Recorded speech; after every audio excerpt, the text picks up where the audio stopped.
Vacances de cauchemar, une série de Ouest France, où quand des vacances tant attendues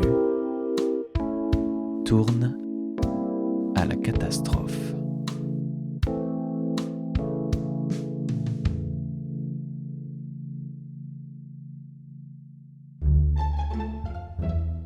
Je voulais organiser quelque chose de sympa avec ma femme dans un endroit original, explique Pierre, 43 ans. Nous devions rendre visite à des membres de sa famille au Texas et en Californie. C'était l'occasion de nous accorder un petit moment à deux. Avant leur départ, il épluche le site américain de petites annonces Craigslist, très populaire à l'époque, pour trouver un logement dans une station balnéaire sur la côte californienne, réputée pour ses plages bordant l'océan Pacifique. J'ai fini par trouver une chambre d'hôte proche de la mer, proposant une ambiance zen dans un petit coin de nature. Pierre se voit déjà profiter de la douceur des soirées d'été, après des journées de baignade. Sachant qu'il ne disposerait pas de voiture sur place, il prend soin de contacter la propriétaire par courriel pour s'assurer que l'habitation n'est pas trop éloignée du bord de mer. Celle-ci le rassure, le trajet est facilement praticable à vélo. Il vérifie rapidement sur le site Google Maps. La maison est à environ 2 km à vol d'oiseau de la plage, c'est jouable. Sur le papier, tout paraît idéal. Pierre tique un peu sur le prix de la chambre, $180 la nuit, environ 160 €, d'autant qu'il compte rester 3 ou 4 jours. Mais la perspective de passer du bon temps dissipe ses réticences. Il règle la totalité du montant de son séjour. Et une erreur, souligne-t-il 10 ans plus tard. Le couple embarque donc pour les États-Unis et débute son programme par un passage au Texas, puis à San Francisco. Un cousin de l'épouse de Pierre propose de les conduire à la chambre d'hôte. Malgré son GPS, il se perd en route, mais finit par retrouver son chemin. Pierre trouve quand même l'itinéraire curieux. Plus on avançait, plus on s'éloignait du littoral. La route grimpait, ça me semblait bizarre. Il fait taire son inquiétude, prêt à faire quelques concessions pour que cette escapade soit réussie. La maison à la façade claire, chapeautée d'un toit de tuiles rouges, est effectivement située sur les hauteurs de la ville, au pied d'un massif forestier. Le cousin dépose le couple en milieu d'après-midi et s'en retourne. Quand nous sommes entrés, il n'y avait personne pour nous accueillir, se souvient Pierre. La première chose que nous avons vue, c'est une femme dans une pièce en retrait en train de masser un homme. Il s'agit de leur hôtesse, Shanna, brunette athlétique d'une trentaine d'années. Quelques minutes plus tard, elle vient les saluer et leur fait visiter leur chambre. C'était tout petit, très simple. Il n'y avait qu'une seule fenêtre donnant sur le mur d'une cour intérieure exiguë, décrit Pierre. Un petit Bouddha et une plante verte égayaient un peu l'ensemble, mais rien d'extraordinaire vu le prix de la chambre. Surprise supplémentaire, la salle de bain et les toilettes, séparées, sont à partager avec la chambre voisine. Pierre croise le regard perplexe de sa femme.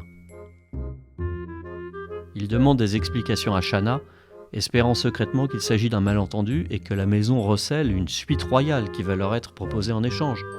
« Ça vous pose un problème ?» l'admoneste la jeune femme, visiblement froissée par les remarques de Pierre. Le rêve de suite royale s'évapore. Une fois seuls dans la chambre, Pierre et sa femme accusent le coup. La plage est effectivement accessible à vélo, mais en descente, peste Pierre.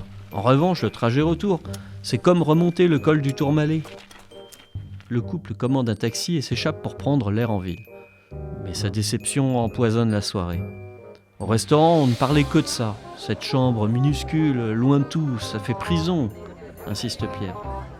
Le menu du dîner lui reste sur l'estomac. Échaudé par la réaction inhospitalière de Shanna, il décide, au cas où, de chercher un autre endroit où loger. Un motel basique près de la plage dispose encore de quelques chambres libres. Le couple revient à la maison d'hôte vers 21h. Il y pénètre dans l'obscurité, sans croiser personne, et rentre dans sa chambre. Le sommeil ne vient pas. Pierre rumine. Son estomac s'en mêle, il se lève plusieurs fois dans la nuit pour vomir.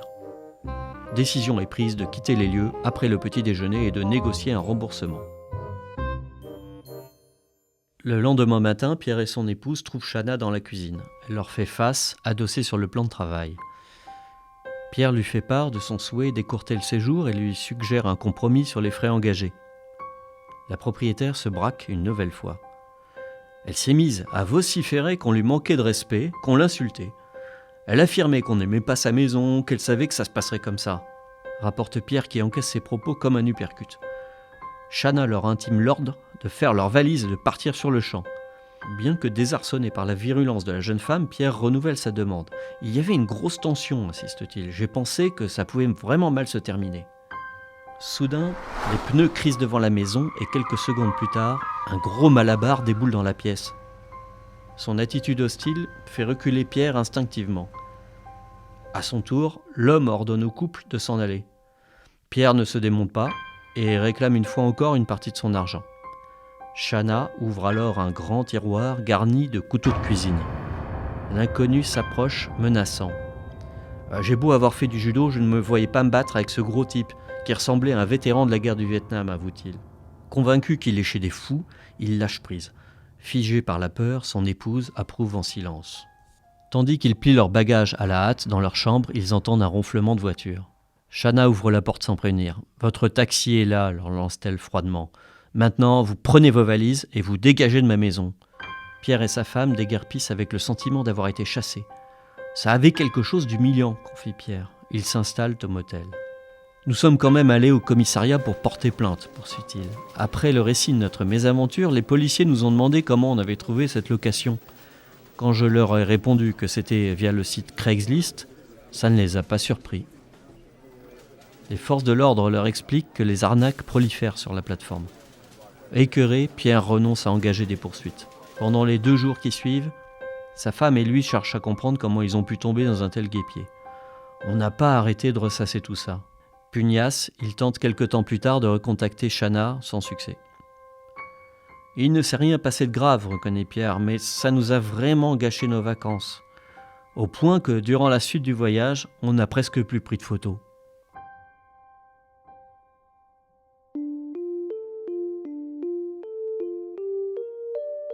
Vacances de cauchemar, une série de Ouest France. Texte Gaël Legrand. Narration Emmanuel Guilbert. Retrouvez cet épisode ainsi que nos autres productions sur le mur des podcasts de Ouest France.